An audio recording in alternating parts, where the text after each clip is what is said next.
ख्वाब में बीमार होने की ताबीर मुख्तलिफ जावियों से की जा सकती है और ये ख्वाब की तफसीलात, बीमारी की नोयत और ख्वाब देखने वाले की मौजूदा जहनी और जिस्मानी हालात पर मुनहसर है।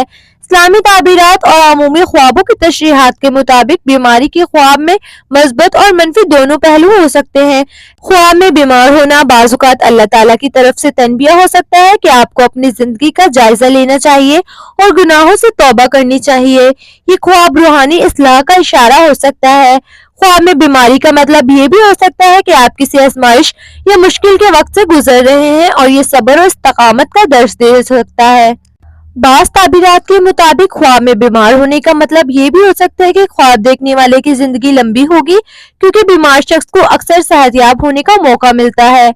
हजरत इब्न सीरीन रहमतुल्लाह अलैह के मुताबिक अगर कोई शख्स ख्वाब में खुद को बीमार देखे तो ये किसी दुश्मन से बचाव या नुकसान से महफूज रहने की अलामत हो सकती है।